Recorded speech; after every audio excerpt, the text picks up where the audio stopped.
In this special edition of Watchtower Comments, how Jehovah's Witnesses observe the memorial of Jesus' death. Jehovah's Witnesses actively invite the public to the memorial. You may have received this invitation yourself. In 2008, the memorial falls on March 22nd after sundown. This is the anniversary of the Lord's evening meal, commonly known as the Last Supper. Don't expect this date to correspond to the modern Jewish Passover or Good Friday. Witnesses will always hold this event on a full moon. Jesus instructed his followers to share bread and wine in remembrance of me. Witnesses are taught that only 144,000 people will go to heaven, and only those persons can partake of the emblems. This leaves the great majority of other witnesses to merely observe. Watch the language of witnesses when they invite you. It will always be to attend, commemorate, or remember, never participate. The speaker will follow this outline and its strict time frames. Compare how much time is spent on who will not eat or drink the emblems. While the first 10 minutes are used to explain the reason for Jesus' ransom, the next 13 minutes are needed to explain why most in attendance do not eat the emblems, especially non-Jehovah's Witnesses. The memorial is the big event of the year, and the Watchtower is very proud to claim that over 17 million attended in 2007, compared to 6 million witnesses. This was once a gauge of potential recruits, but is now accepted that many in attendance are actually ex-witnesses who have fallen away.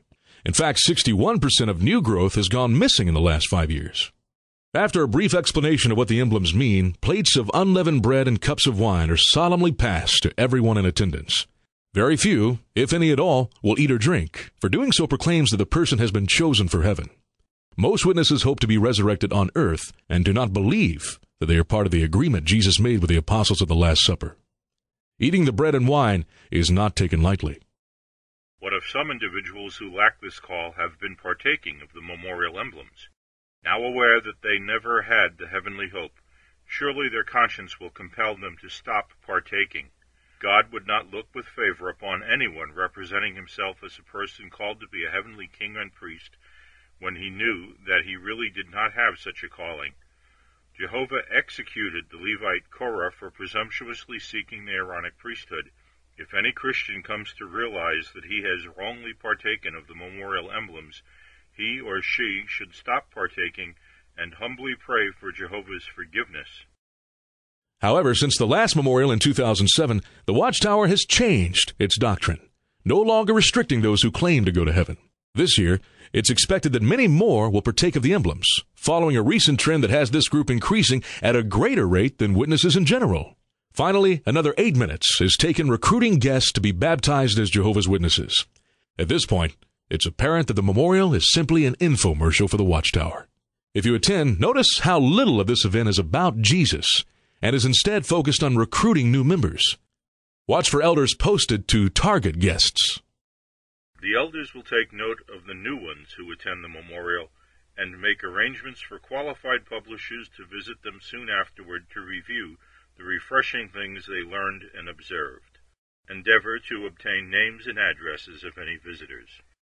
Total time discussing the merits of Jesus' death, 12 minutes.